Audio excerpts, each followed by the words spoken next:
logró conectarnos con estos chiquitos, hicimos el colegio, lo fundamos, todo gracias a que él descubrió a esta gente. Después hizo lo mismo en la India, conoció a Satish Kumar, después fue a Egipto. Siempre lo mandamos a él. Si no lo matan, si no lo secuestran y sobrevive, después vamos nosotros. Muy bien. ¿Estamos listos, gente? Y siempre alguien se tiene que sacrificar, siempre. Si algún día le digo, oremos por la familia de Rob, el Señor llevó a su presencia a Rob, es porque alguna misión salió mal. Y nosotros negaremos cualquier contacto con él. No.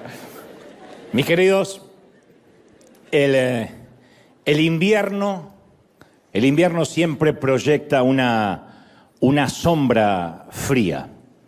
Y los días suelen ser cortos y las noches demasiado largas. Es como si el sol y la calidez hubiesen empacado sus maletas y emigraran hacia el trópico. Extrañamos el clima de playa, pero eso ya no va a ocurrir, al menos no en esta temporada, porque es invierno. En primavera podemos ver todo tipo de flores, de plantíos. Durante el verano el viento mece las hojas frondosas y en el otoño disfrutamos de las grandes cosechas. Pero durante el invierno todo está quieto, mortalmente quieto. Los campos amanecen en ciertos sitios cubiertos de escarcha, en algunos de nieve. Los árboles extienden sus ramas esqueléticas. Además, el invierno trae peligros, ventiscas, tormentas, irrupciones en el clima. Es mejor abrocharnos la chaqueta, subirnos la cremallera, quedarnos adentro y mantenernos calientes, seguros. Por eso la pregunta hoy, aquí y a los que están en casa es, ¿estás en medio de un invierno? Pocos lo saben, pero una noche, y sin ninguna razón racional, valga la redundancia, sin ningún motivo racional, te despertaste con una ansiedad que nunca antes había sentido. Todo dolía, pero si pudieras contarlo dirías que dolía de una manera extraña, tan extraña que ya te resignaste a buscar la forma de describirlo, de articularlo con palabras. Cuando comenzó quizás era una sensación de malestar que pensaste que era incluso algo físico y que se iba a terminar yendo. Una especie de inquietud omnipresente que te acompaña y que va contigo donde quiera que vayas, hagas lo que hagas. Sientes como que algo no está bien, aunque no lo puedes identificar. Es un estado, como dijo alguien, de desasosiego, que te priva de calma. No puedes respirar profundamente, como si tuvieses algo en los pulmones, pero necesariamente no estás enfermo o enferma de los pulmones, pero es como si te costara respirar. Una intranquilidad que no se marcha, que te enturbia los momentos agradables. Perdiste la risa. Hace tiempo que no te ríes a carcajadas y no sabes por qué. Es esa insoportable sensación de querer que todo acabe, pero no sabes bien qué es lo que quieres que acabe. Lo cierto es que es un displacer que te corroe las entrañas y dejas de dormir. Esto es determinante, dejas de descansar. Entonces, cuando dejas de descansar, no te puedes nunca desconectar de tus pensamientos y librarte a las manos del inconsciente. Estar en un estado onírico donde dices duermo, descanso y por lo menos me olvido durante 6, 7 horas de lo que estoy viviendo. No puedes descansar. Entonces continúas la vida sin descanso y en modo de piloto automático. O sea, haces las tareas de la casa, vas a trabajar, pero no estás ahí. Es como que alguien te robara el presente. La depresión duele así. Y no es una metáfora, duele. Porque hace mal, lo sientes en el pecho, en la cabeza, en las entrañas. Cuando llega el invierno te puedes mudar, puedes cambiar de trabajo, puedes cambiar de cónyuge, pero la nube, puedes cambiar de suegra, puedes cambiar de hijos, de iglesia, pero la nube oscura nunca cambia. Con el tiempo simplemente la nube te acompaña y define tu propio cielo. Y tal vez hasta incluso enfrentes una crisis de fe, que dices, yo ya no sé si creo en Dios, yo ya no sé si creo en algo. Aunque llevas años de cristiano, dudas de tus convicciones. Ni siquiera es necesario que para que te ocurra esto, atravieses algo de una magnitud innegable como un divorcio o una muerte. A veces es simplemente el impacto acumulativo de toda una vida, lo que llaman el famoso efecto residual, que uno va aguantando, va soportando, va resistiendo y un día colapsamos. Un día decimos, no puedo más. Es como que la mente no logra entender lo que le está pasando al cuerpo, lo que anímicamente nos está ocurriendo y en términos espirituales nos está ocurriendo, pero en el momento que colapsamos decimos, hasta aquí, me agoté, llegué a mi situación más límite. Y la gente de la iglesia encima nunca ayuda, especialmente porque no lo entiende y ni nos enseñaron a entenderlo. Te dicen generalmente que te pongas a orar, si dices estoy triste, te dicen ponte a cantar, que reprendas la depresión, que te bañes. Bueno, eso siempre es un buen consejo, pero que leas la Biblia.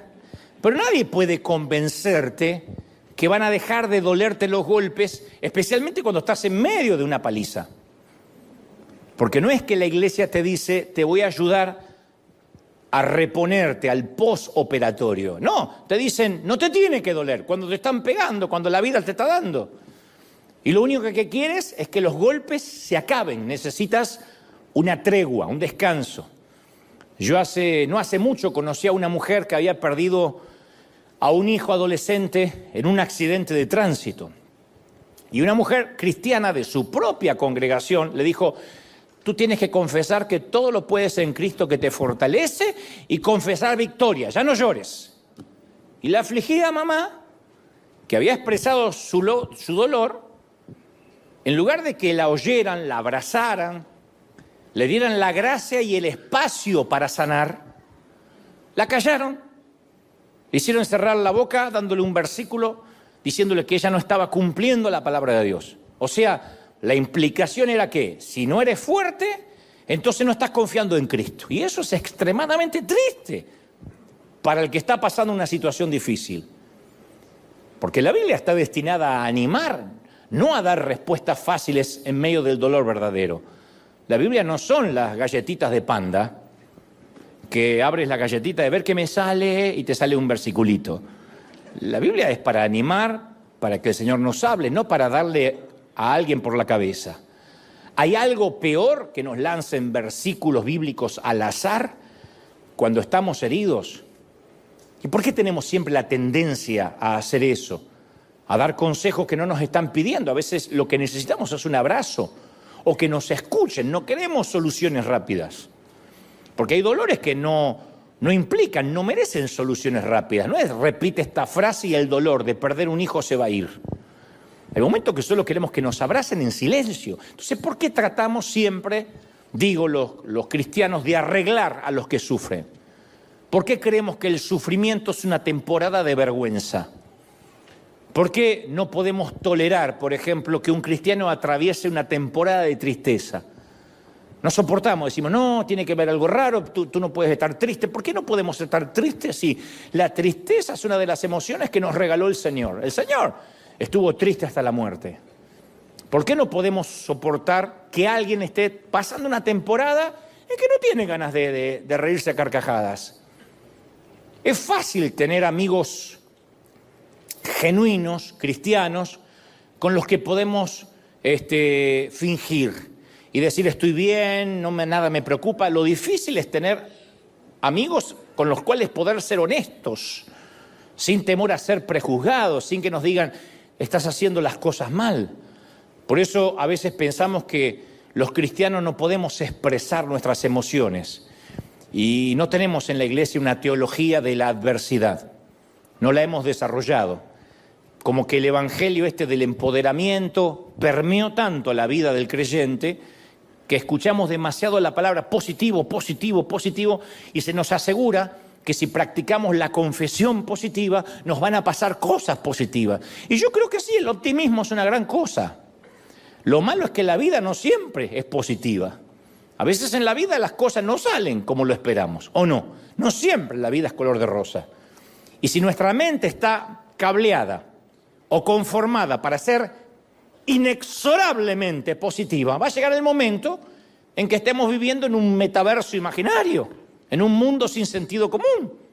A mí me gusta ser positivo, yo me considero un tipo medianamente positivo, no para decir qué bruto, qué positivo, pero medianamente positivo. Pero hay algo que también creo, que si uno no tiene un punto de vista realista de la adversidad, cuando llegue el momento de enfrentar la adversidad, el resultado no va a ser muy positivo que digamos. Uno tiene que ser realista, ni pesimista ni optimista, realista. El tema de fondo, insisto, es que no somos impermeables a los prejuicios de los demás cristianos. Y si se sabe que recibiste un diagnóstico de salud mental o tomas pastillas para equilibrar tu cabeza, inmediatamente alguien va a pensar que estás en pecado, en el peor de los casos que estás endemoniado hasta la jeta. Entonces, ¿qué haces? No buscas ayuda, por miedo a ser señalado. Entonces, los prejuicios evangélicos son un grave problema sanitario, siempre. La depresión duele de una forma completamente diferente a cualquier dolor físico que hayas experimentado. Porque el dolor físico uno lo puede localizar. Me duele la rodilla, me duele la espalda, tengo un problema en el hombro. La depresión duele todo. Y la gente te dice, ¿y por qué estás mal? No entiendo, si tienes hijos. Por eso estoy mal. No, pero no entiendo por qué estás mal. Tienes casa, tienes dinero, tienes más que lo que tienen en Cuba, tienes más que la gente de Uganda. ¿Por qué estás triste? Y uno hasta le da vergüenza decir estoy triste, porque tiene razón en ese sentido. Pero la depresión, la tristeza no se deja comprender y no tiene una solución inmediata. Y no eres plenamente consciente de que algo anda mal hasta que algo se rompe en tu interior. Y te niegas a pensar que es una enfermedad, que es una patología. Dices, no, es un estado de ánimo, debe ser porque estoy bajo estrés, bajo surmenage. Pero la tienes. Y no se soluciona con un par de suturas. Ojalá fuera una herida que se soluciona con un par de suturas y un apósito. Mucho menos con que te oren o que pases adelante y te impongan las manos. Ojalá fuera así de fácil. Ahora es cuando yo quisiera estar equivocado y que alguien me diga, sí, se resuelve con una oración rápida. Pero no. ¿Cómo reparas algo que sabes que está dañado, pero no sabes cómo está dañado ni en dónde? ¿Cómo sabes? Tú solo sabes que tienes un letargo, un desasosiego, una desidia que no puedes explicar. La depresión es un camino a través de una noche de invierno que no se termina, sin señales, sin un destino claro. La depresión, yo siempre digo, es un parásito en el corazón y en la mente. Un parásito que entra porque entra y que no hay razón aparente por qué lo dejamos entrar y reproducirse. Y es una condición humana que no respeta la estatura espiritual de nadie y se siente casi a nivel arterial. Esto es literal. Algo arterial es que sientes que las palpitaciones de tu corazón cambian, que literalmente sientes que te vas a morir. Se siente a nivel arterial, no pasa con ningún otro dolor a menos que involucre el miocardio. Y grandes héroes cristianos han sufrido de depresión. Yo conozco a un querido pastor que sufre una depresión neurótica. Y en su momento dejó de estar al frente de la iglesia porque no se sentía calificado. Decía, ¿cómo yo voy a orar por la gente? Mira con lo que estoy luchando. Y gracias a la ayuda de psiquiatras, de profesionales, logró salir adelante. ¿Por qué no es que está loco? Pero no puede bajar la guardia. Él suele decir, tomo un medicamento que me limpia la basura que se me acumulan los canales de mi cerebro y me da la posibilidad de un nuevo comienzo cada mañana. Por ahora me toca tomar cada cápsula con gratitud a Dios. Esa es su nueva normalidad. No se tiró bajo una manta y me dijo, ya está, me agarró un demonio y acá me dejó morir. Entonces a veces pensamos que un medicamento, que la quimioterapia, que la diálisis, la insulina, las pastillas para el colesterol son una señal de debilidad, de no tener fe. Eso es mala praxis cristiana. Hay gente que necesita un medicamento, pero a veces te miran como que eso significa poca espiritualidad, o en el peor de los casos, carnalidad. Pero esas cosas no son necesariamente un sustituto de Dios. No es que uno deja de creer en Dios por tomar pastillas para bajar el colesterol malo. Dios también está presente en los médicos que hacen la sinapsis y que estudian los neurotransmisores para que funcionen bien. Tal vez el pecado realmente sea que nuestro orgullo, a veces, nuestra obstinación, ¿no?, hace que no aceptemos la ayuda que Dios nos ofrece a través de los profesionales. Pero es una locura decir, no, yo no voy a ir al médico porque eso es señal de debilidad. La debilidad puede ser el orgullo, de no querer ser diagnosticados, de no querer ser tratados. A veces el ser diagnosticado nos da paz, porque ya no estamos hablando de alguien, sino de algo. ¿Sí? Cuando uno dice, este es el diagnóstico, esta es mi patología, uno se da cuenta que está luchando con algo, con una patología. No es que yo soy loco porque heredé el carácter del abuelo y salí a mi vieja y eso corre por mi genes y ya no tengo cambio porque yo soy loca. No es así, es una patología. Cuando uno sabe que no lucha con alguien sino con algo, hasta calma al núcleo familiar. Porque uno sabe que no es que papá está loco, que mamá, según cómo se levante hoy, eso va a depender del clima y la atmósfera de la casa. No, estamos luchando con una patología, con un diagnóstico que tiene mamá. Entonces, otra vez, pregunto, ¿puede que estés atrapado en una melancolía perpetua? Hay gente aquí o en casa que conoce ese solsticio de días sin sol y árboles desnudos. Yo conozco una mamá que sí, una mamá de 3 hijos, 2 en pañales y 1 discapacitado. Su esposo desertó, se mandó a mudar como hacen algunos tipos que hacen de cuenta que acá no pasó nada, esta vida no me gusta, así que empiezo otra vida en otro sitio con una nueva mujer. Y esta mujer quedó con los 3 chiquitos. Uno de sus chiquitos necesita que lo alimenten, lo cambien y lo bañen de por vida, por el resto de su vida. La vida del niño y la vida de la mamá. Así que ella tiene razón en preguntarse si ese invierno a ella se le va a terminar algún día. Lo mismo se pregunta otro caballero cuya esposa no le pregunta qué quiere cenar, sino que le pregunta quién rayos es él. Porque habían soñado con recorrer el país en un motorhome, en una casa rodante, pero hasta ahora está viviendo su vejez durmiendo solo y visitando a una mujer internada con Alzheimer que mira por la ventana formulando preguntas devenidas de la demencia. Y yo sé que hay gente aquí que se identifica con estos casos, tal vez no puntualmente con estos, pero con la misma sensación. Entonces, ¿cuándo fue que te diste cuenta que la vida no te iba a resultar como esperabas? Tus padres se divorciaron, tu cónyuge fue infiel, tu salud nunca mejora, está frágil. Es ese momento que uno se siente invadido por un frío siberiano que se asienta sobre nuestra vida. Tu mundo se convierte en un círculo ártico de días oscuros, noches largas, temperaturas que congelan la sangre. Los inviernos son parte de la vida, señores, son parte de la vida. Y por más que tratemos de abrigarnos y protegernos del viento, hasta el más saludable de nosotros puede caer con un gran resfrío o un gran tema pulmonar.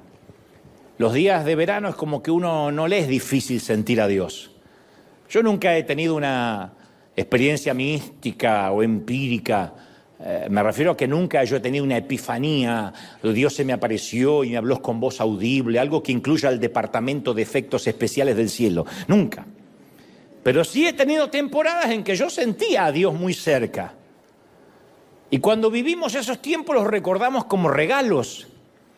Son regalos, son momentos que no suelen ser la regla general. No es que Dios no quiera estar cerca, pero cuando uno recuerda esos momentos en que uno habla con Dios y se conecta con Él, es maravilloso. La vida no es un eterno verano tropical, salpicado con algunos inviernos de tanto en tanto. No, la vida es al revés, y no soy pesimista, soy realista.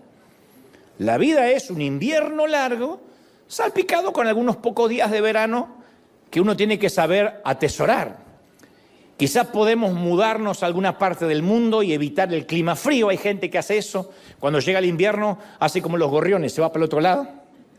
Y cuando el otro lado llega el invierno, se viene para este lado. Pero no hay sitio que podamos mudarnos, al que podamos mudarnos, para escapar del invierno espiritual. Pero lo más duro del invierno es que a veces sentimos que Dios se ha ido. Eso es lo peor. No que Dios se fue, uno lo siente así.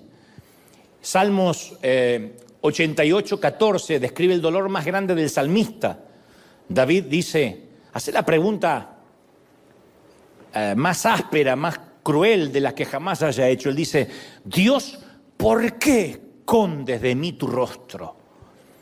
No es que Dios lo estaba haciendo, pero así se sentía David. ¿Por qué cuando yo te hablo, Dios, tú das vuelta el rostro? ¿Por qué lo escondes?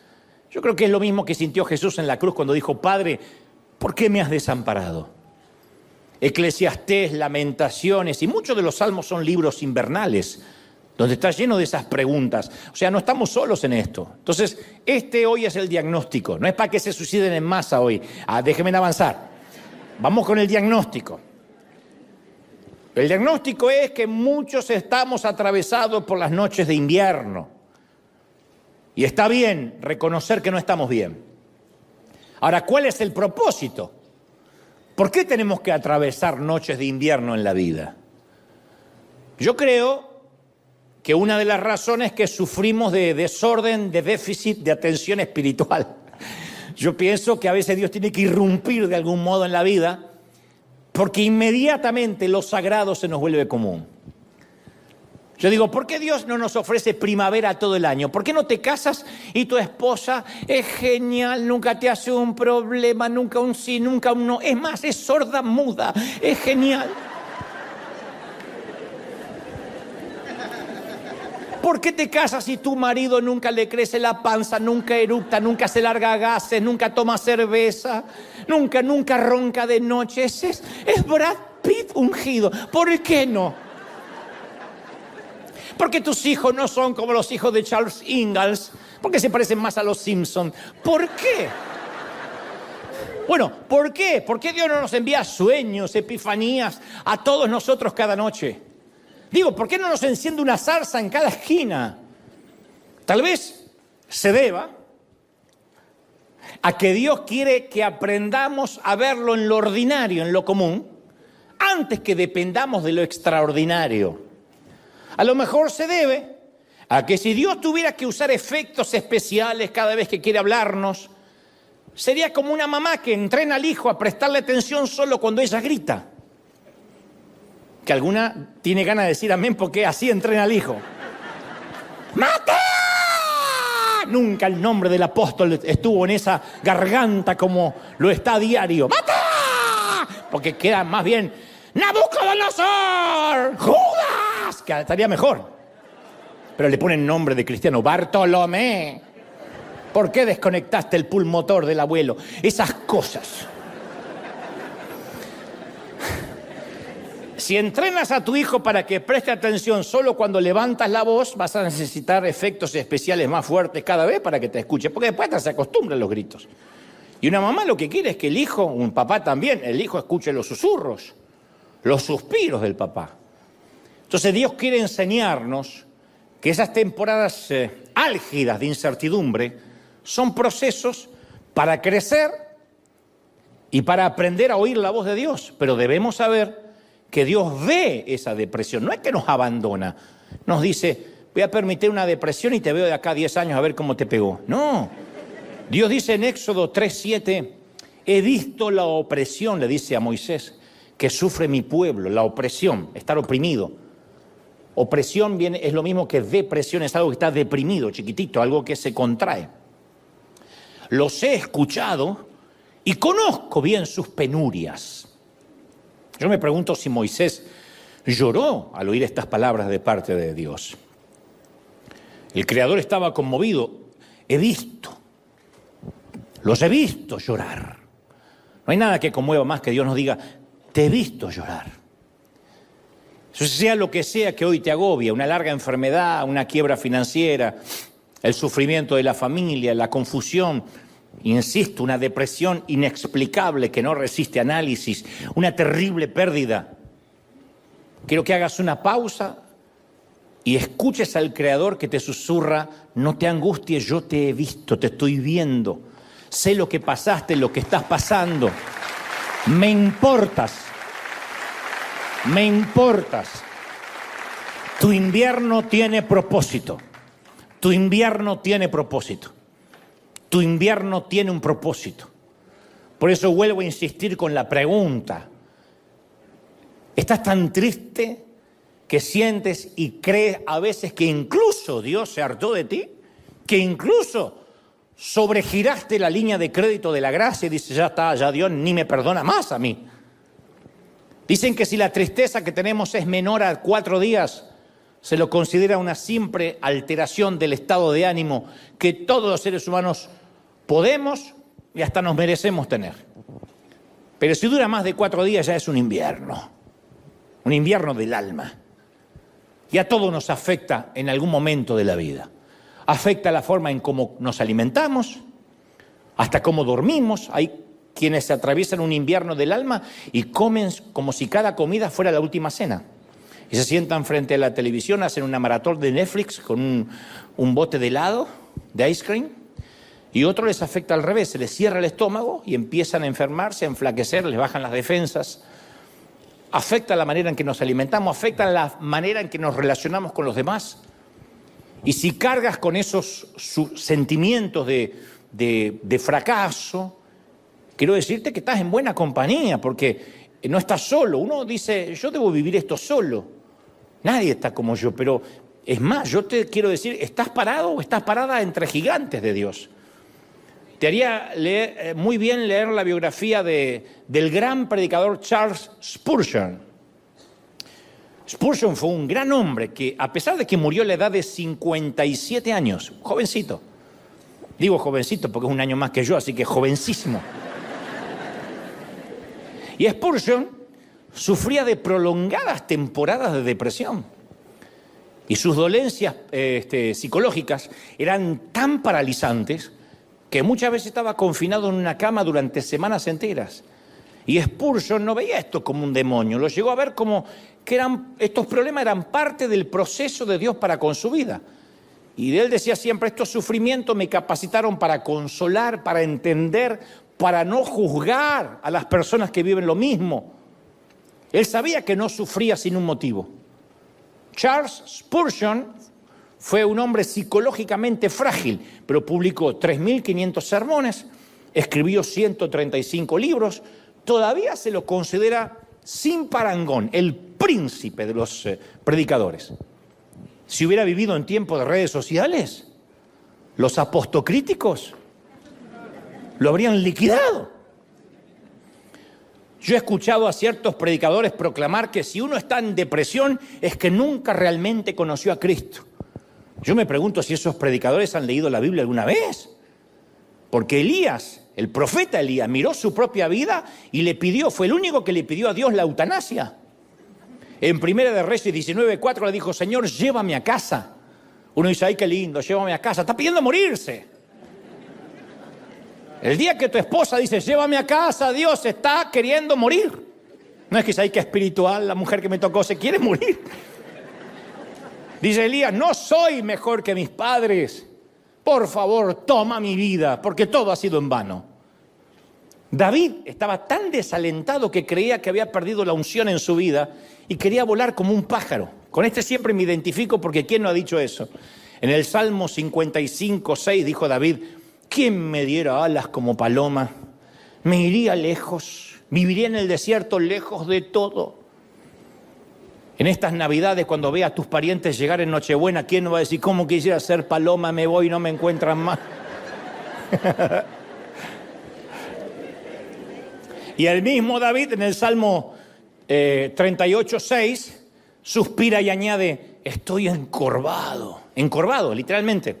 No era una metáfora, una licencia poética. Se sentía encorvado. El monarca, el rey. Estoy abatido en gran manera. Me siento débil, deshecho. Mi corazón está angustiado, Señor. Yo sé que mi suspiro no te es oculto. Tú escuchas mi suspiro. Pero en este momento culmina David diciendo, yo soy un hombre que no tiene respuestas. Yo sé que hay gente acá que no tiene respuesta para muchas cosas. No sabes qué va a pasar, no sabes qué te va a deparar enero, no sabes qué te va a deparar el lunes, que enero. No sabes qué va a pasar con tus hijos, ni con tus papeles, ni con tu negocio. De hecho, el propio Pablo, San Pablo, tuvo su larga noche de invierno. Fue exactamente cuando les escribió las cartas a Timoteo. De hecho, la correspondencia final de Pablo a su hijo espiritual Timoteo fue escrito desde la celda de una cárcel romana, ¿no? Timoteo leyó la carta y allí escrito en grandes letras estaban las apremiantes palabras de Pablo en 2 de Timoteo 4:21 que decía, ven antes del invierno, ven antes del invierno. Pablo sabía que su tiempo se estaba acabando. A mí si me torturaran y me metieran preso por predicar, la primera carta no habría sido a ningún hijo espiritual. I'm sorry, I'm so sorry. Yo no le hubiese escrito una carta a ninguno. Mi primera carta habría sido para mi abogado. Tiene derecho a una llamada, déjeme hacer una llamada a mi hijo espiritual. Lo voy a llamar a Rob Owen aconsejándole, ¡no! A mi abogado. Le diría, sacame de acá, desgraciado, paga la fianza. Haz lo que tengas que hacer. Para eso te estoy pagando. O por lo menos eres bueno, te pago como si lo fueras. Resuélvelo rápido. Y trata de que esto no se filtre a la prensa, ni a las redes sociales, ni a los religiosos. Pero Pablo sabe que esto forma parte del propósito. Y en lugar de pedir un abogado, el anciano pide papel para escribir, un libro y un abrigo. Le dice, trae, Timoteo, cuando vengas, antes del invierno, el capote, la capa, el abrigo que dejé en Troas, en casa de Carpo, y los libros. Ah, y mayormente tráeme los pergaminos, que eran los sitios donde, el lugar donde él podía escribir. Pablo solo le había pedido lo que necesitaba, estaba a gusto con esta estación invernal de su vida, porque él podía discernir el propósito de Dios en esa temporada. El invierno es un dialecto del lenguaje de los tiempos, es un dialecto. Yo no sé si oíste hablar alguna vez de la teoría del efecto mariposa, por lo menos hay películas que hablan del efecto mariposa. La teoría afirma, esto no es un invento de ciencia ficción, es una teoría, que el aleteo de las alas de una mariposa se puede sentir al otro lado del mundo. O sea, según este concepto, el aleteo de una mariposa en Florida agita la más pequeña de las ráfagas de aire, ¿no? Esa ráfaga de aire crece y crece milimétricamente, chiquitito, ondulando alrededor del globo terráqueo hasta que se convierte en una tormenta caótica al otro lado del planeta. Entonces, en otras palabras, es posible que el aleteo de una mariposa en Miami puede provocar un huracán en Hong Kong. Ahora, yo estoy de acuerdo con la idea que las cosas pequeñas producen grandes acontecimientos. El efecto mariposa se usa mucho en las películas, en los viajes a través del tiempo, como Regreso al Futuro, que le decía, Marty, no podemos causar una paradoja temporal, porque ahora el pasado no es el pasado, sino que es otro pasado alternativo, Marty. ¡Atac! ¿Se acuerda? Uno se mete en el vórtice temporal y ocasiona una paradoja en el tiempo. Ese es el efecto mariposa. Ahora, yo no concuerdo con eso de la parte aleatoria en cuanto al ser humano. Yo no creo que los hijos de Dios somos víctimas de los aleteos. Yo no creo que ciudades enteras sean arrasadas por el mar a causa de la voluntad caprichosa de un insecto. Si fuera así, todo es causa y efecto, casualidad y suerte, y no habría consuelo, porque nadie tendría propósito. Pero si yo encuentro consuelo en las promesas como estas, Salmos 115:3 dice, nuestro Dios está en los cielos, en su trono, y puede hacer lo que se le plazca. Eso me consuela. Hay un rey. Un profeta se lamentó en Lamentaciones 3:37. Dice, ¿quién puede anunciar algo y hacerlo realidad sin que el Señor dé la orden? Una pregunta retórica. ¿Quién va a hacer algo en la tierra sin que Dios dé la orden? Y el profeta Daniel declaró en Daniel 4:35, Él actúa, Dios, según su voluntad, tanto en el cielo como en la tierra.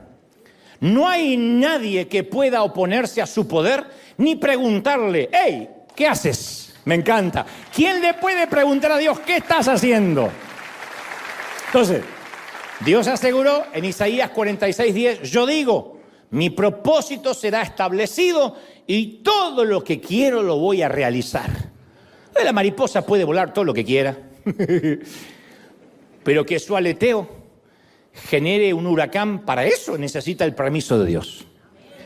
Primera de Timoteo 6:15 afirma, Él es el único y bendito soberano, Rey de reyes y Señor de señores. No hay otro rey. Él no es un presidente democrático, no depende del Senado, no depende de los diputados, no necesita los votos populares de nadie, no necesita la boca de urna. Él es el rey y no se ha movido desde el principio de los tiempos y sigue siendo el rey. Entonces, en esta línea de pensamiento, tenemos que aprender a discernir que el invierno que nos está ocurriendo no es un capricho o la mala suerte o el aleteo de un insecto. Es un propósito divino, ¿sí o no? Pasa por algo. A fines de agosto del 2018, 2 años apenas antes de la pandemia, aquí muy cerquita el pastor Andrew Stocken, yo te lo conté, en una iglesia de Chino, California, se quitó la vida por depresión. Querido pastor, joven, ministro de tan solo 30 años, 3 niños pequeños. Y su esposa declaró, después de que él se quitara la vida, dijo, yo no entendía la profundidad de su depresión, ni la lucha emocional que estaba enfrentando. Todos nos dejábamos engañar con su aparente carisma y sonrisa. Porque era un tipo muy carismático, no era un tipo que usted dice, y se veía venir depresivo. Un tipo, ustedes buscan sus videos, Andrew Stocken, y es un muchacho cool, con buena onda, con mensajes motivacionales. Ni su esposa se dio cuenta que había una implacable batalla espiritual envolviendo la vida de su marido. Estaba atravesando el invierno y aparentemente ni él ni ella lo pudieron discernir. Y eso sucede porque muchas veces los cristianos creemos que la ansiedad y la depresión son problemas que se arreglan con una oración rápida, o declarando victoria, o decretando que somos libres. Decrete que es libre. Hay un respetado médico cristiano que dijo hace poco, nuestro mayor problema es que pusimos a las enfermedades mentales en las categorías de las luchas espirituales. Uno no pondría una enfermedad del corazón en la categoría de las luchas espirituales. Nadie se avergüenza de contar que se fracturó la pierna, o que tiene asma, o que incluso tiene diabetes, pero siempre estamos ocultando la depresión, nos da vergüenza. Y como si esa ignorancia no bastara, le sumamos la idea errónea de que los pastores, los líderes están más cerca de Dios y no luchan contra la depresión o no pasan inviernos crudos. Dicho sea de paso, si hay alguien aquí que tiene un ser querido que se ha quitado la vida por depresión y se pregunta, que es la pregunta siempre recurrente, si algún día lo va a volver a ver, yo tengo algo que decirte. Hace poco leía un libro cristiano acerca de los mitos del suicidio y un reconocido teólogo afirmaba, si eres aceptado en el cielo o no, no tiene que ver por cómo mueres, sino a través de la relación personal que tenías con Jesús. Convengamos que el suicidio es pecado porque es un acto injustificado de quitarse la vida. La vida es preciosa y Dios es el dador de la vida. Sin embargo, el suicidio no determina el destino eterno de una persona, porque nuestro destino eterno descansa únicamente en la gracia de Dios. No hay quien le pregunte qué haces. No hay quien le pueda decir qué haces. Y como dijo el querido Rick Warren, cuyo hijo menor también se quitó la vida hace unos años, él dice siempre, yo sé que lo veré en el cielo, porque la gracia de Cristo está por encima de cualquier desfase hormonal o desfase mental. Y sigo con Pablo, antes de su invierno, Pablo pide las 3 cosas que todos necesitamos para completar nuestro propósito durante el invierno. Un abrigo, un libro y papel. El abrigo tipifica una cobertura. Cuando estamos en nuestro invierno deseamos un abrigo. Especialmente lo necesitamos en el invierno de nuestras vidas. Trágicamente algunas personas no tienen a nadie que pueda traerles un abrigo. Un abrigo tipifica el abrazo sin preguntar. El decir, voy a pasar la noche contigo, tomando café, tomando un té. Y no tenemos que hablar de lo que te pasa, hablemos de cualquier cosa, no te voy a juzgar. Pero para algunos la necesidad de mostrar una imagen les impide mostrarse vulnerables y admitir que necesitan a alguien. Eso es lo peor. Los líderes que después terminan quitándose la vida es porque no pudieron pedir ayuda, porque tenían vergüenza de pedir ayuda. ¿Qué van a pensar? ¿Qué le queda para él si el que necesita ayuda soy yo? ¿Y quién dijo que un pastor no puede necesitar ayuda? Pero a veces nos sentimos demasiado orgullosos para decir, sí, soy quien soy, pero necesito la calidez, la cobertura de un abrigo.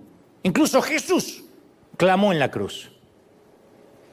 Hace unos años atrás, varios años, yo pasé un periodo muy oscuro en mi ministerio, en mi vida. Y yo me acuerdo de esos días con un dolor indescriptible. Y yo decía, Señor, decime en qué estoy mal. Y sentía que Dios tenía todo el derecho a retirarme todo. Esos momentos uno siente literalmente que hasta su alma está perdida. Y recuerdo que alguien me buscó incansablemente hasta dar con mi teléfono y me dijo, Dante, te voy a decir una bobería, que ya lo sabes porque no te voy a enseñar a ti a predicar, pero Dios nunca te dejó de amar. Y me dijo, no sabes cómo te ama el Señor, príncipe. Es el mejor regalo que me pudieron dar, porque es una frase que yo después empecé a decir durante la pandemia. Él me dijo, Dios todavía te ama, Dios está contigo. Yo sé que no es una super revelación, porque es una verdad escritural, pero caramba que la necesitaba oír. A veces necesitamos recordar eso simplemente. Dios todavía te ama, ¿en serio? Y si eres un líder o un pastor, quiero que me mires. Una vez que Dios posee a alguien, esto no es una posesión de tiempo parcial, es de por vida.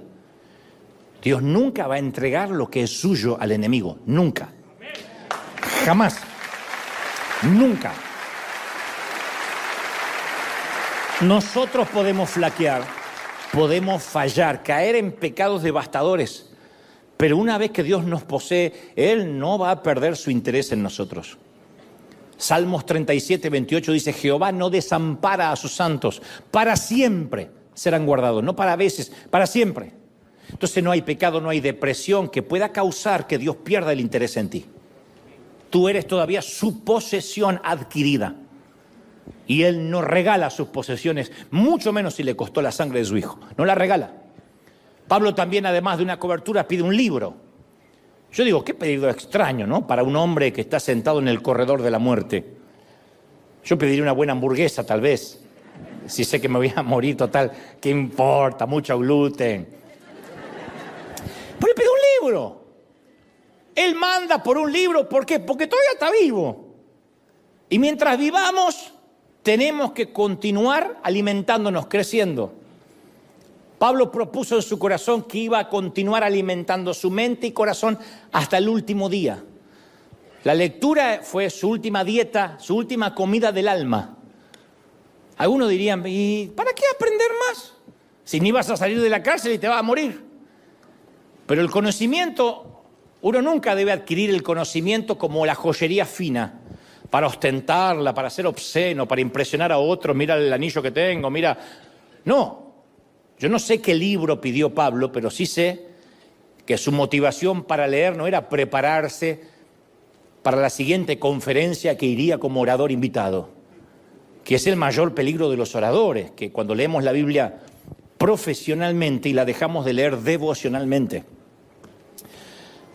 Hay veces que uno lee la Biblia, hay muchos predicadores que leen la Biblia para enseñarle a otros. Y podemos llegar a ser como esos hortelanos que cosechamos para darle de comer a todos mientras nosotros nos morimos famélicos, muertos de hambre. Hay gente que ministra a tanta gente y ellos viven en un estado depresivo terrible. Porque nunca dicen, Señor, yo necesito que me hables a mí. Cuando uno se deja de alimentar y solo se alimenta profesionalmente, está fregado. El último pedido que Pablo le hace a Timoteo es que le traiga papel. Después del libro le dice, papel. Este es mi favorito de los tres, porque Pablo no hace caso a su crisis y aprovecha la oportunidad de seguir siendo productivo. Es como que dice, tráeme papel porque mientras que yo viva, aunque me queda poca vida, yo quiero seguir escribiendo, todavía no terminé. Yo admiro eso porque no dedica tiempo a las lágrimas, no hay una exhibición de autocompasión lacrimógena, me estoy muriendo y nadie me viene a visitar, no está así. A diferencia de la petición del libro, que nos desafía a seguir recibiendo, la petición del papel nos desafía a seguir dando. El verdadero llamado es dar y dar hasta el final. Él clama a Timoteo por unos pocos envíos de papel, porque todavía no había terminado de escribir lo que quería escribir. Quería estar seguro de dejar un legado. Él hizo su mejor escrito en la víspera de su ejecución. Y las hebras más grandes de su sabiduría no están solamente en lo que él dijo, sino en cómo lo dijo. Su mensaje a Timoteo es, no te salgas del juego, no renuncies, mi viejo. Le estaba enseñando a su hijo lo que más necesita un hijo escuchar de un padre: no abandones, no te entregues, no renuncies. ¿Están conmigo, sí o no?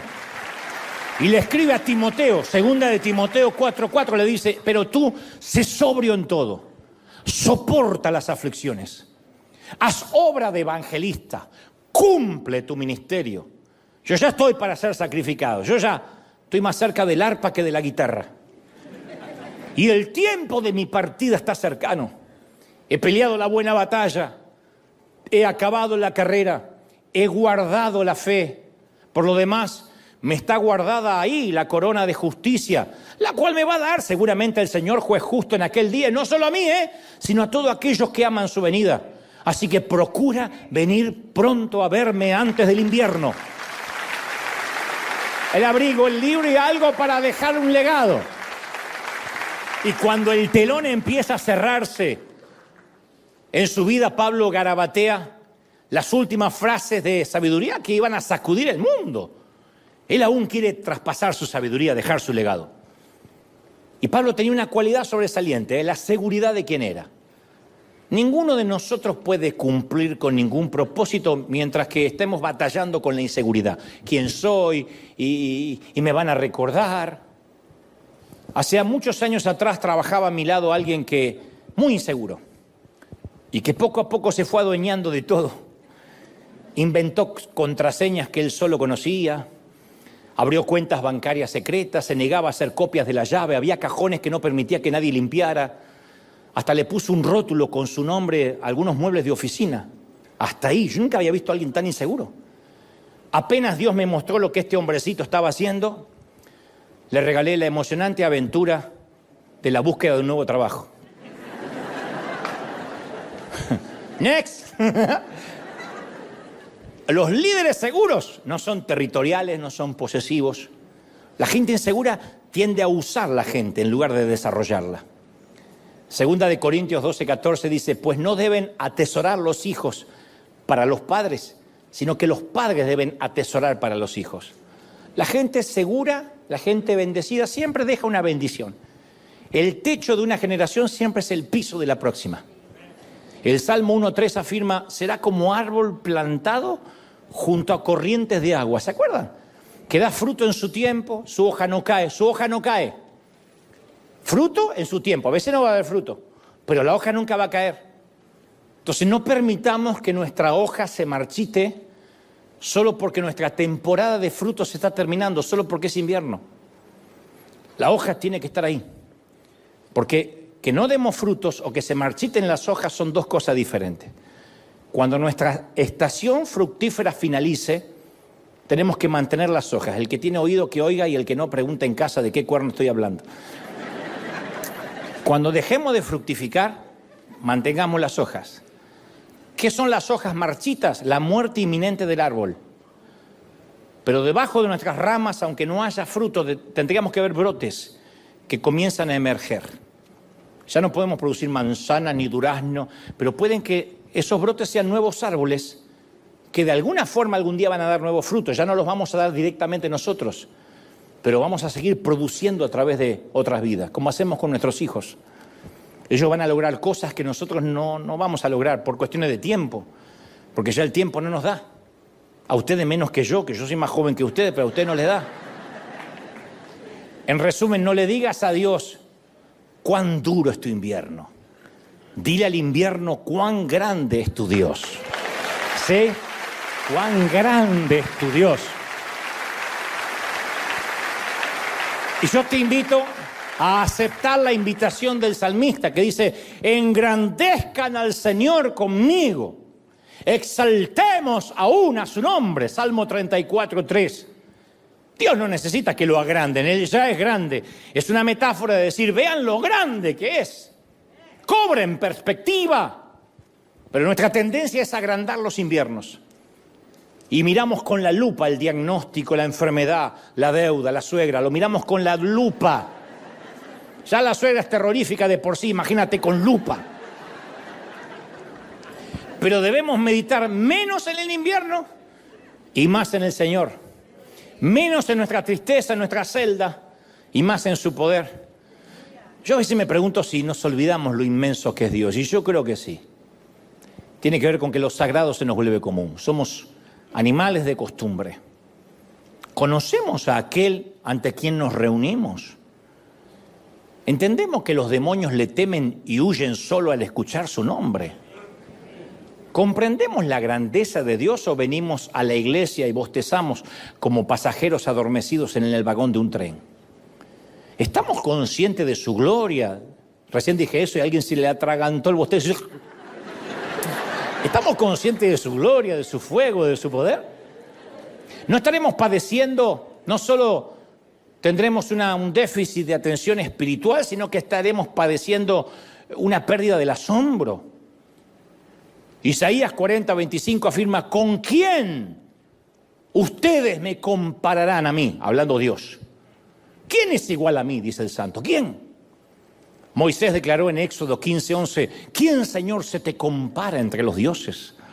¿Quién se te compara en grandeza, en santidad? Y el salmista pregunta en el Salmo 89:6: ¿quién de los cielos es comparable al Señor? ¿Quién como Él entre los seres celestiales? Dios le dijo a Job, a su profeta, que cuando dudara de su poder, no le preguntara a los teólogos, no le preguntara a otros profetas, que le pregunte a los animales. Habla con el burro, habla con la jirafa. Job 12:7 dice que Dios le dice: interroga a los animales y ellos te darán una lección. Pregúntale a las aves del cielo y ellas te lo contarán. Habla con la tierra y ellas te enseñarán, cabezón. Pregúntale a los peces del mar antes de comértelos y te lo harán saber. ¿Quién de todos ellos ignora que la mano del Señor los ha hecho? En mis manos está el alma de todo viviente y sostiene a toda la creación. Yo recuerdo que cantaba esa canción hace muchos años. Yo no soy cantante ni mucho menos, pero estoy acá, tengo micrófono, puedo cantar y nadie me dice nada. Yo cantaba: pregúntale ahora a las aves del cielo, ellas te lo dirán. Pregúntale ahora a las bestias del campo, ellas te enseñarán. Suyo es el consejo y la inteligencia, la sabiduría y el poder. Pregúntale ahora a los peces del mar, ellos te enseñarán. Me encanta. Es el ratito que puedo cantar. Después decía: rompe las cadenas de los tiranos, los ata y los hace callar. Transforma a los príncipes y poderosos y al fuerte lo hace temblar. Esparce a los cielos, los vuelve a reunir, levanta y vuelve a derribar. Pregúntale ahora a los peces del mar, ellos te enseñarán. Y después no me da más la voz porque sigue subiendo y sigue subiendo. Pero siempre me quedó: pregunte a los peces del mar. Entonces, la próxima vez que sintamos el peso del mundo sobre nuestros hombros, hablemos con aquel que hizo el mundo. A medida que nuestra percepción de Dios se va engrandeciendo, nuestro invierno se va empequeñeciendo, siempre. Pregúntale a los peces del mar, pregúntale a las bestias del campo, si acaso dudan del Creador. El apóstol Pablo escribió en Romanos 8:28, sabemos que Dios dispone todas las cosas. ¿Cuántas? Todas. Para el bien de aquellos que lo aman. Los que han sido llamados de acuerdo a un propósito, a su propósito. Sabemos, afirmó Pablo, hay muchas cosas en la vida que no sabemos. No sabemos si la economía se va a hundir, si la Argentina seguirá ganando la próxima Copa del Mundo, si Messi seguirá jugando, si El Salvador intentará llamarle a eso que hacen fútbol.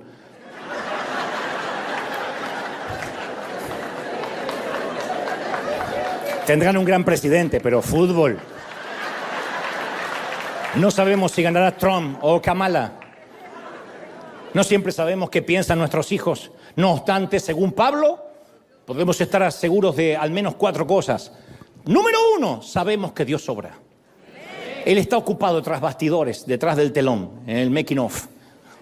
En las luchas, en medio del invierno, Él está ahí. Él no se ha ido. Aunque no lo sintamos, Él no se ha movido. Es incesante, incansable, no se cansa, no cesa. Número 2, Él nunca deja de obrar para nuestro bien. No para nuestra comodidad, no para nuestro entretenimiento, sino para nuestro bien. Número 3, para hacer esto Él usa todas las cosas. Todo está incluido. Dios no obra a través de algunas cosas o solo con las cosas buenas o con las cosas mejores. Él usa todas las cosas, las malas, las buenas, las primaveras, los veranos y los inviernos. El número 4, Él obra para el bien de quienes lo aman. A los que confían en Dios le ocurre siempre un buen final. No somos marionetas a merced del aleteo de un insecto, no. Estamos seguros en las manos de Dios. Si los peces están seguros, si los pájaros están seguros, ¿cuánto más nosotros no vamos a estar seguros en las manos de Dios? ¿Sí o no? Mira, te voy a decir una verdad muy cruda. La gente va a olvidar todo lo bueno que hiciste por una sola cosa hecha mal al final. Es así. Pasa con deportistas, no va a pasar con nosotros. Un boxeador que pierde una última pelea, la gente lo denigra, lo critica, no importa que se haya ganado varios campeonatos antes. Sé que no está bien, parece injusto, pero es la cruda verdad. Entonces el apóstol Pablo no solo le enseña a Timoteo cómo empezar, le dice cómo terminar. No te entregues, no te rindas, no abandones, no tires la toalla, porque la corona que me espera a mí le espera a todos los que acaben como yo. No importa si acabas en invierno o en verano, en una celda o en una mansión. Eclesiastés 7:8 dice, mejor es el fin del negocio que su principio. ¡Qué final grandioso! Cuando el libro se cerró, se dobló el abrigo y se escribió la última anotación. El anciano Pablo había mantenido su integridad y había logrado atravesar su invierno con dignidad, estoico. Con la mirada en alto, con una convicción firme, enfrentó la sentencia de Nerón y del Imperio Romano. Allí fue decapitado a los pocos días y por lo tanto relevado de sus funciones del reino. Y hasta tanto nosotros nos toque ser relevados de nuestras funciones del reino y de nuestro llamado hasta que nos diga el Señor, entrega tu placa y tu pistola, hay que permanecer. Sin lucha no hay fuerza, sin las montañas no hay cima, sin los contratiempos no hay destino, sin climas helados no hay propósito. Entonces hoy, aquí y en casa, hazte un favor, hazme un favor, hazle un favor al Señor también de alguna forma. Vamos a bendecir y agradecer por nuestras noches de invierno. Vamos a bendecir. Dale un aplauso al Señor, bendice estas noches de invierno. ¡Aleluya! Dale un aplauso al Señor de señores, grande. Dile, Señor, bendigo mi helada noche de invierno. Dale, que ese aplauso se escuche hasta los cielos, que se escuche hasta el Ártico, hasta la Antártida.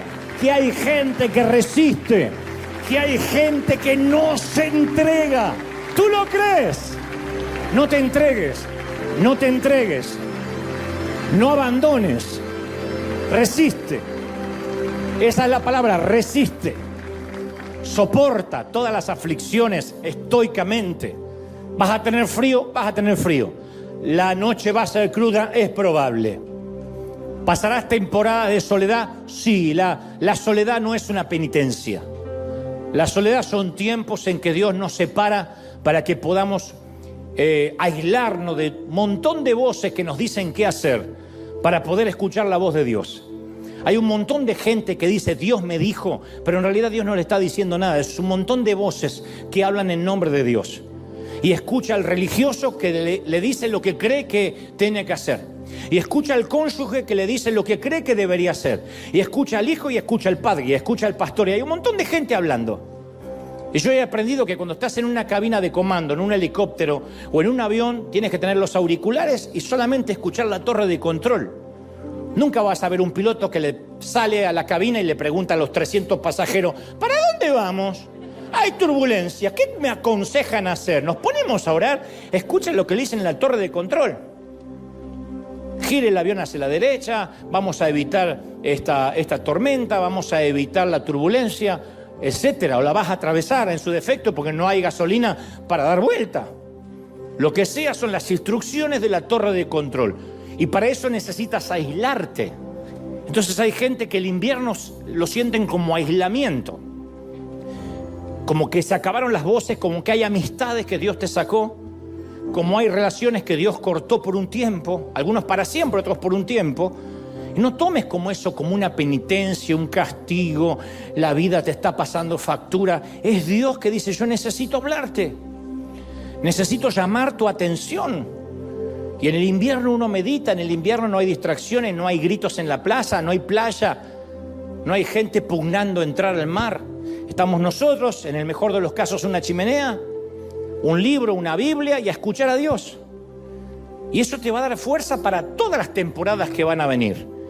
Tienes que bendecir, tenemos que bendecir el invierno. Son temporadas maravillosas. Yo sé que la soledad, cuando no se elige, duele. La soledad elegida es un placer.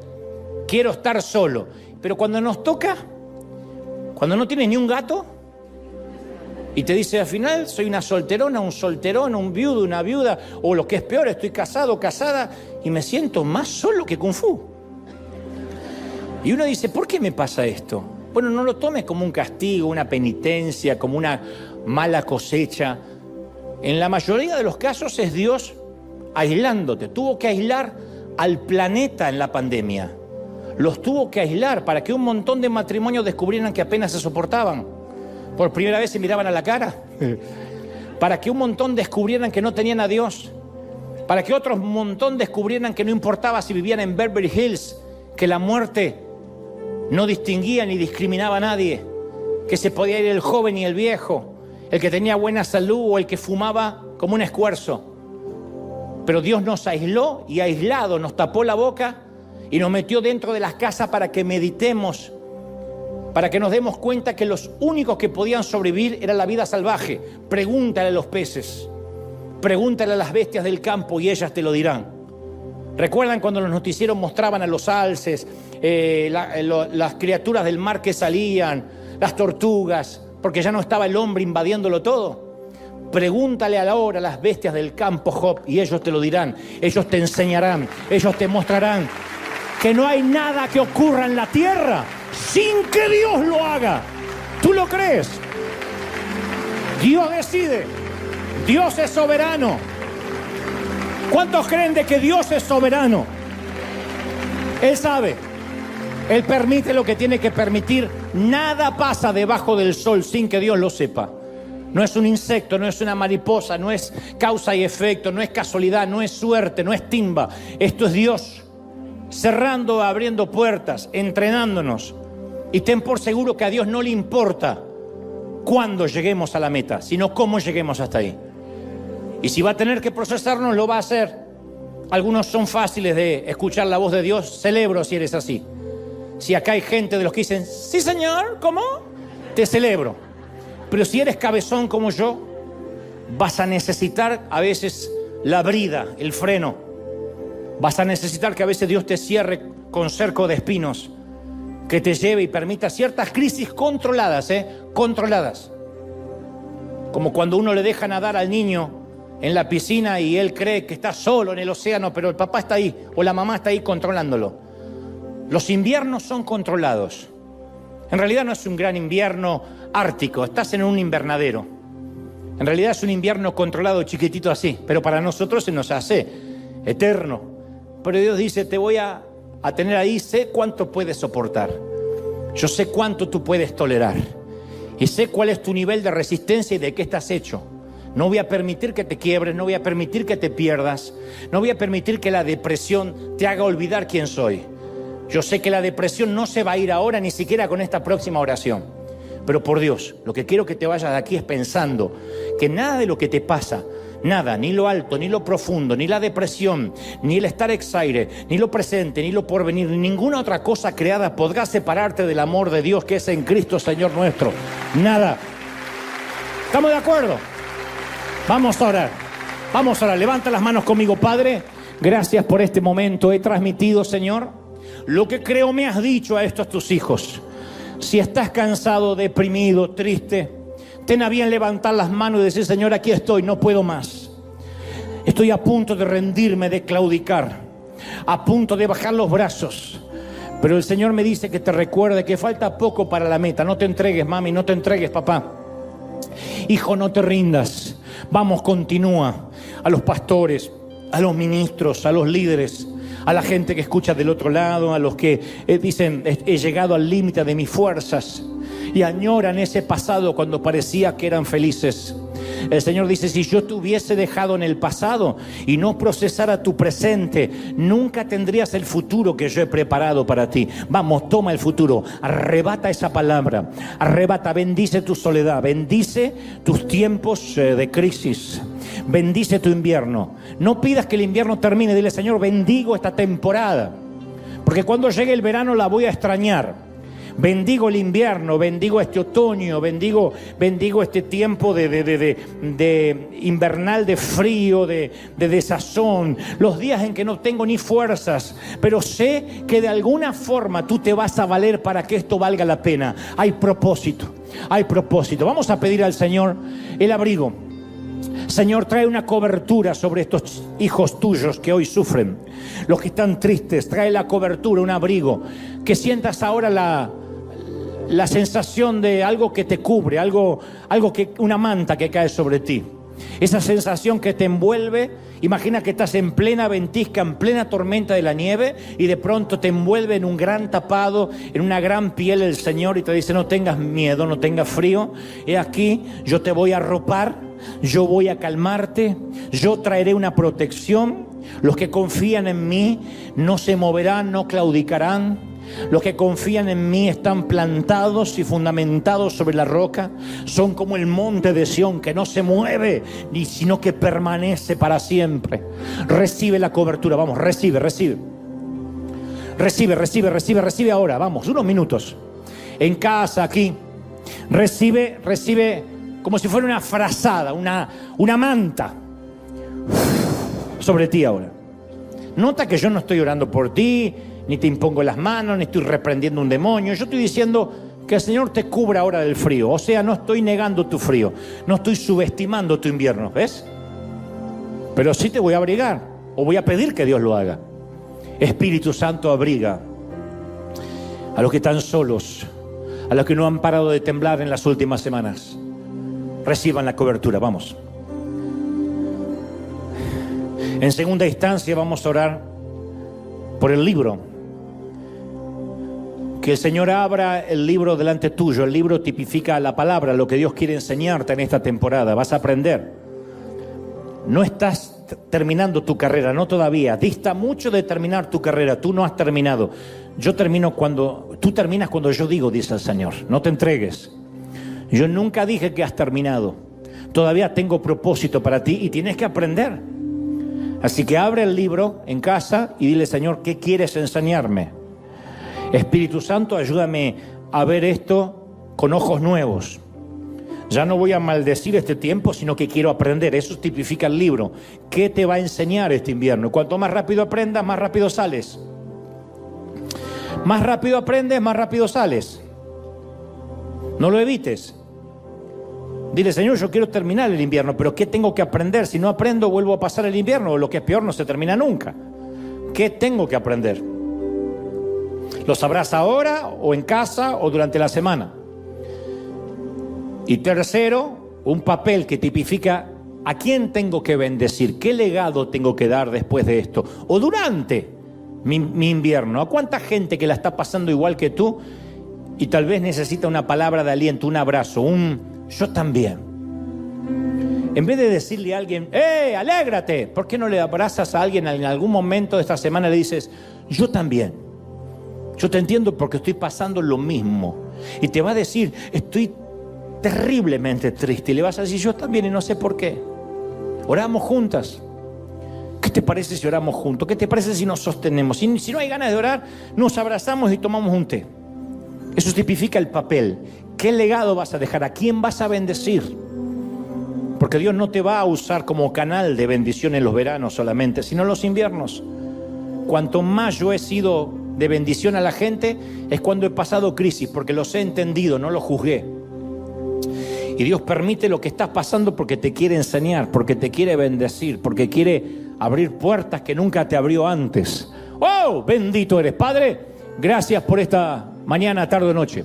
Bendigo a los que han escuchado este mensaje, los que han atravesado el invierno. Gracias, Dios, por esta cuna de campeones. Gracias, Dios, por estos generales. Gracias, Dios, por esta gente maravillosa. Bendigo su salida, su entrada, su acostarse, su levantarse, los bendigo en sus pensamientos más íntimos, en sus suspiros más anhelados. Declaro, Dios, que este bimestre, noviembre y diciembre, será un bimestre de entender, comprender y transitar el invierno, sabiendo de que hay un propósito, de que todas las cosas ayudan para bien, y esto es a todos los que a su propósito son llamados, a todos los que aman y son amados por Dios. Los bendigo, soltamos sobre ellos bendiciones, declaramos a toda esta gente bendita en el cuerpo, en el alma y en el espíritu. Amén y amén. Gloria a Jesús. Sean bendecidos en todas las áreas. Dios te bendiga, Dios te guarde y haga resplandecer su rostro sobre ti. Chau, chau, chau.